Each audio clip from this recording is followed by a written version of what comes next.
अब संक्रामक रोगों की बात तो बहुत दूर रही। अब बैक्टीरिया वायरस की बात नहीं होती। अब बात होती है कि प्रदूषण भी मौत का एक बड़ा कारण बनता जा रहा है। और प्रदूषण के कारण पूरी दुनिया की बात करें तो करोड़ों लोगों को असमय मौत का सामना करना पड़ता है और उससे कई गुना ज़्यादा लोगों को असमय कई तरह की असाध्य बीमारियों का सामना करना पड़ता है।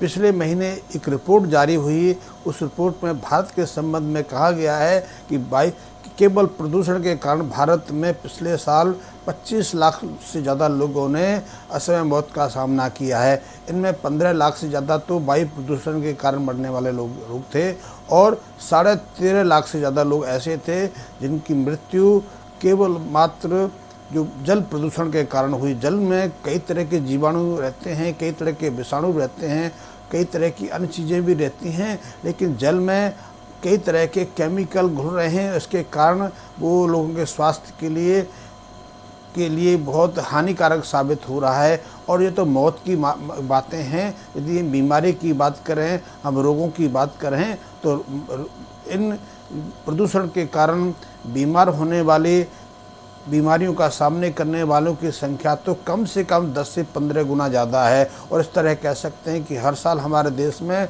2.5 से 3 करोड़ लोग असमय सिर्फ प्रदूषण के कारण बीमार पड़ रहे हैं और इसकी तरफ हम कभी ध्यान ही नहीं देते, क्योंकि प्रदूषण रोकना हमारी प्राथमिकता नहीं है। हम वातावरण में बदलाव जो आ रहा है, क्लाइमेटिक चेंज की बात करते हैं, लेकिन जो प्रदूषण की बात है वो तो हम अभी हमारी चर्चा में नहीं है। चाहे प्रदूषण वायु का हो, चाहे प्रदूषण जल का हो, चाहे ध्वनि का हो, प्रकाश का हो, चाहे खाद्य पदार्थों का हो, इनके कारण मनुष्य जाति रोगों की तरफ, मृत्यु की तरफ तेजी से बढ़ रही है।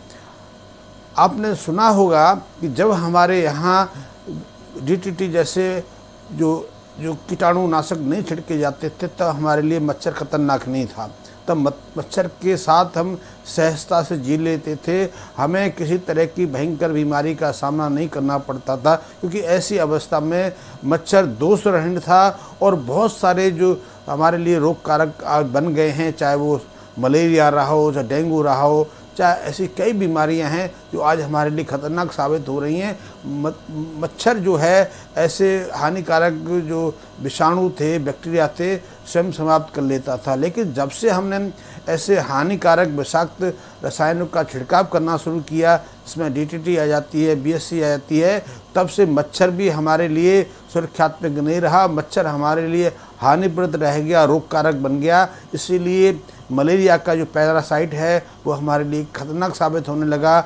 और यदि हम बात करें डेंगू की करें, हम हाथी पाँव की करें, हम चिकनगुनिया की करें, यहाँ तक कि हम कोरोना की बात करें, तो ऐसे वायरस हमारे लिए खतरनाक साबित हो रहे हैं। इसी तरह जल प्रदूषण की यदि बात करें तो जब तक जल में जीव जंतु सहजता से रहते थे तब तक जल भी हमारे लिए स्वच्छ था, क्योंकि जल में पानी के स्रोतों में जब सीप रहती हैं, घोंघा रहते हैं, मछलियाँ रहती हैं और अन्य जो जल जीव रहते हैं, तब तक पानी शुद्ध रहता है। पानी शोधन की प्रक्रिया करते हैं, पानी का शुद्धिकरण करते हैं, क्योंकि पानी के अंदर यदि कोई विषाक्त रसायन है, विषाक्त खनिज है या फिर कोई जीवाणु विषाणु पल रहा है तो ये जीव जंतु उनको खा के समाप्त कर देते हैं। लेकिन जब से हमने अपने जीवन में रसायनों का प्रयोग बढ़ाया, हमने कीटनाशकों का अंधाधुंध प्रयोग किया, तब से हमारे जल स्रोत भी प्रदूषित हो गए और वो अंततः हमारे लिए हानिप्रद हुए। इसीलिए आज जल स्रोत भी सुरक्षित नहीं है, अन्यथा जल स्रोत बहुत सुरक्षित होते थे। क्योंकि जो कुछ हम प्रयोग करते हैं, चाहे दवा के रूप में करते हो, चाहे कीटाणु जीवाणुओं को नाश करने के लिए करते हैं, चाहे मक्खी मच्छर जैसे कीट पतंगों को समाप्त करने के लिए करते हैं, वो अंततः जल स्रोत में पहुंच जाता है, जल स्रोतों को विषाक्त करता है। वैसे हमारी मिट्टी भी बहुत विषाक्त है। खेतों में जो किसान आज कई तरह के पेस्टिसाइड, इंसेक्टिसाइड, कीटाणुनाशक छिड़कते हैं या जो खादों की मात्रा निरंतर बढ़ा रहे हैं, वो अंततः रसायन जो प्रदूषण का एक प्रमुख कारण है। और जितनी दवाएं हम प्रयोग कर रहे हैं, क्योंकि पूरे दुनिया में मनुष्य जाति भी बहुत सारी दवाएं प्रयोग कर रही है और दवाएं अंततः जहरीले रसायन हैं जो अंततः हमारे जल स्रोत को, वायु स्रोत को, खाद्य स्रोतों को विषाक्त कर रहे हैं, प्रदूषित कर रहे हैं और अंततः मनुष्य जाति के लिए ही हानिकारक साबित हो रहे हैं। ये बहुत चिंता का विषय है। पहले हम सहजता से रहते थे तो ये प्रदूषण, इस तरह की प्रदूषण की कोई समस्या नहीं होती थी। जब हम सहजता से प्राकृतिक जीवन यापन करते थे तो हमारे लिए प्रदूषण की कोई समस्या नहीं थी। लेकिन अब पिछले कुछ दशकों से प्रदूषण की समस्या बहुत गंभीर होती जा रही है और इस गंभीरता के कारण मनुष्य जाति का अस्तित्व खतरे में पड़ सकता है, ऐसी संभावना नज़र आ रही है। इसके हल सोचे जा रहे हैं, बहुत तरीके खोजे जाते हैं कि जैसे जल को शुद्ध करने के लिए कई तरह के प्योरीफायर प्रयोग कर रहे हैं, लेकिन वो प्योरीफायर प्राकृतिक नहीं है। उनमें भी या तो हम हानिकारक मेटल्स इस्तेमाल कर रहे हैं या एक्टिवेटेड कार्बन्स जैसे कई धातुओं का प्रयोग कर रहे हैं या फिर उनमें कई तरह के केमिकल का प्रयोग हो रहा है। अंततः ये उसकी विषाक्तता को बढ़ाते हैं, वो हमारे लिए दुष्परिणाम देने वाले हैं।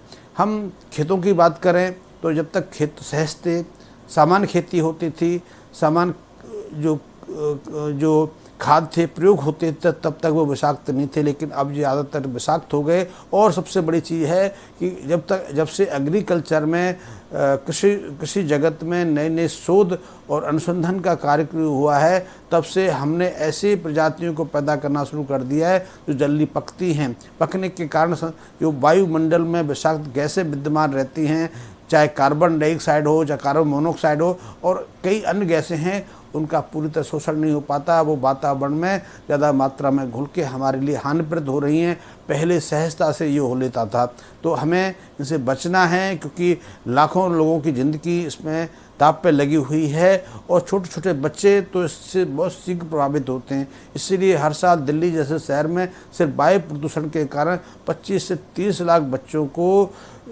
श्वसन संबंधी समस्याओं का सामना करना पड़ता है, अकारण अस्थमा की स्थिति का सामना करना पड़ता है और अकारण डॉक्टरों के चक्कर काटने पड़ते हैं। उनका जीवन ही दांव पे नहीं लगता, उनकी शिक्षा, उनका जो बाल पालन पोषण है, उनका जो शिशुकाल है वो खतरे में पड़ जाता है। ऐसे बच्चे स्वाभाविक रूप से विकसित नहीं हो पाते हैं, उनके मन पर भी गहरा आघात पड़ता है और वो बहुत सारी चीज़ें जो करना चाहते हैं नहीं कर पाते। तो हमें मनुष्य जाति को बचाना है तो प्रदूषण पर बहुत तेज़ी से हमें ध्यान देना पड़ेगा।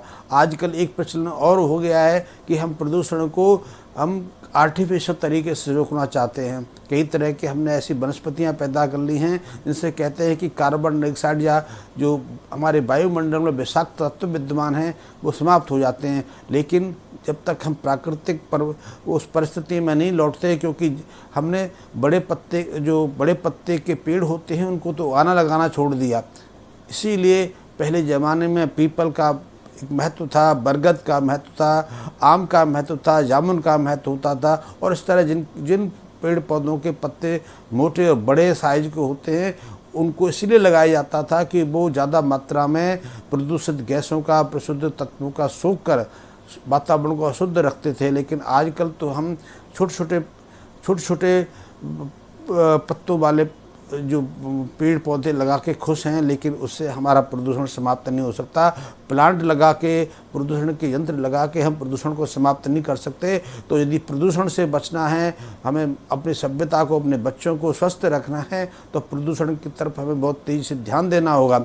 और यदि आप प्रदूषित वातावरण में रहते हैं तो 2 सहज क्रियाएँ कर सकते हैं। पहली क्रिया है कि आप कम से कम दिन में एक बार किसी प्राकृतिक उपवन में जाकर, यदि आपके आसपास कोई बाग बगीचा है, यदि कोई पीपल आदि का पेड़ है, बरगद आदि का पेड़ है, नीम है या आम का, जामुन का, मौलश्री का, ऐसे कोई पेड़ हैं तो उसके निकट जाके आप वहाँ कम से कम 15 से 20 मिनट तक गहरे लंबे श्वास लेने का अभ्यास करें। श्वसन क्रिया से आपके फेफड़े सुरक्षित रहेंगे तो आप वायु प्रदूषण के हमलों को सहजता से झेल पाएंगे। अन्यथा आप भी उसी कतार में जुड़े हैं जहाँ वायु प्रदूषण का कभी भी खतरा हो सकता है। क्योंकि यदि आपके फेफड़े प्रदूषण युक्त हवा का बार बार शोषण करेंगे तो अंततः उसका प्रभाव आपके हृदय पर पड़ेगा, आपके मस्तिष्क पर पड़ेगा, आपके गुर्दों पर पड़ेगा और अंततः कई गंभीर बीमारियों का आपको सामना करना पड़ेगा। तो सबसे पहले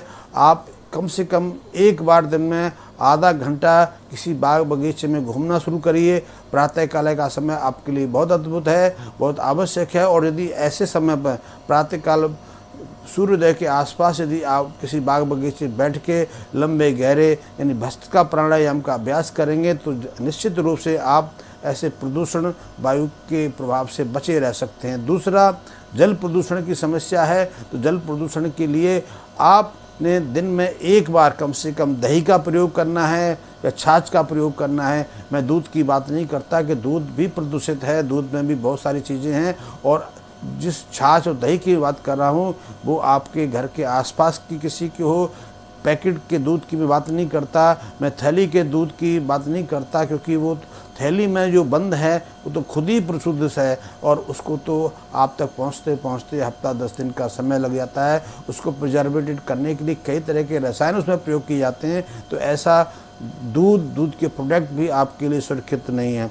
आप अपने घर के आसपास यदि कोई दूध पशुपालक है, कोई गाय भैंस का रखवाला है, गाय भैंस की रक्षा करने का, पालन करने का कोई कार्य करता है, तो आप उसके दूध का प्रयोग कर सकते हैं। और सबसे अच्छा तो यही है कि आप ऐसी गाय का दूध प्रयोग करें जो हमारी अपनी देसी नस्ल है, क्योंकि देसी नस्ल के अंदर ये सामर्थ्य है कि बहुत सारे विषाक्त तत्वों को वो अपने अंदर पचा लेती है। इसलिए उसका दूध, उसके दूध से बनने तैयार होने वाला दही और दही से तैयार होने वाली छाछ आपके लिए बहुत सुरक्षित है।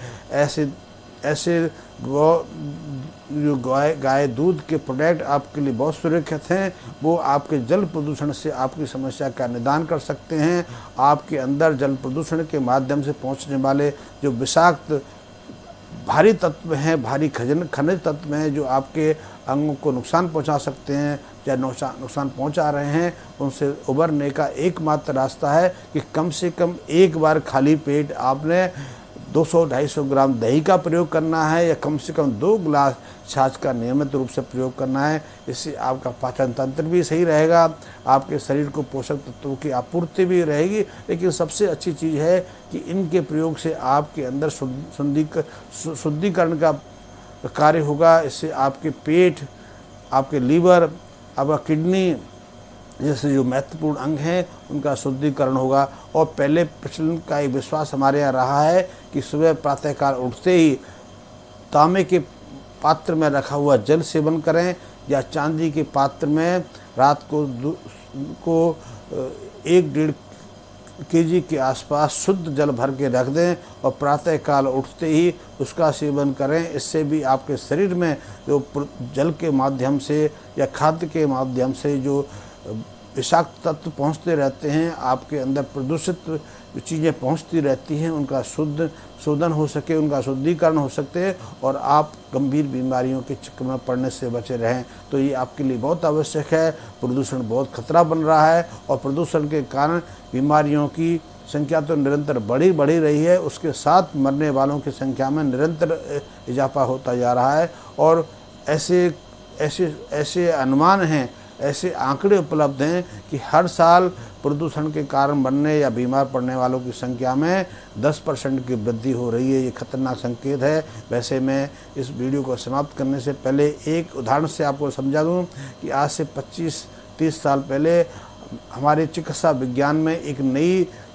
नई एंटीपायरेटिक या दर्दनाशक या जोरनाशक दवा उपलब्ध हुई थी, जिसको डाइक्लोफेनेक सोडियम के नाम से जाना जाता था। आज भी वो दवा उपलब्ध है। उस दवा के माध्यम से मनुष्य को तो लाभ हुआ या ना हुआ बात अलग है, कुछ लाभ हुआ है, लेकिन उस दवा के प्रयोग से हमारे वातावरण से चील और गिद्धों का अंत हो गया। क्यों? क्योंकि जब हमने उस जो डिक्लोफेनेक सोडियम का प्रयोग पशुओं को, अपने जो पालतू पशु गाय भैंस बकरी होते हैं उन पर प्रयोग किया, और जब वो मृत्यु को प्राप्त हुए, जब उनका जो मांस है चील कौवे कबूतरों ने खाया तो उन पर इसका असर पड़ा और उससे चील कौवे वातावरण से गायब हो गए। इसलिए अब उन पशुओं का मांस खाने वाला भी कोई स्वेच्छाकारी जीव बचा नहीं। तो ये खतरनाक संकेत है कि हम जो भी प्रयोग करते हैं, जो भी चाहे दवाएं हों, चाहे किसी तरह के इंसेक्टिसाइड पेस्टिसाइड हो वो सुरक्षित हों, उन पर आंख मूंद करके हमें भरोसा नहीं करना, और हमें इतना स्वार्थी भी नहीं होना कि अपने लोभ के कारण हम पूरी मनुष्य जाति को या पूरी सृष्टि को दांव पे लगा दें। तो इस पर आप ध्यान रखिए कि प्रदूषण बहुत खतरनाक हो रहा है। प्रदूषण हर साल लाखों लाखों बच्चों को मृत्यु की तरफ धकेल रहा है। उसमें बच्चे ही नहीं, हम जैसे वयस्क भी इसके शीघ्र प्रभावित हो रहे हैं। तो आप इस चीज़ का ध्यान रखिए, और प्रदूषण के बारे में आप कुछ भी कर सकते हैं तो अपनी तरफ से बहुत कुछ करिए। और निश्चित रूप से इतना तो कर ही सकते हैं कि आप विषाक्त रसायनों का कम से कम प्रयोग करें, चाहे वो इत्र का हो, चाहे वो हमारे लिए किसी भी तरह के घरेलू प्रोडक्ट हों, उनका कम से कम मात्रा में प्रयोग करें, ताकि हमारे जो आसपास के जल हैं, वायु हैं या खाद्य पदार्थ हैं प्रदूषित ना हो पाएँ, प्रदूषण से बचे रहें। धन्यवाद मित्रों।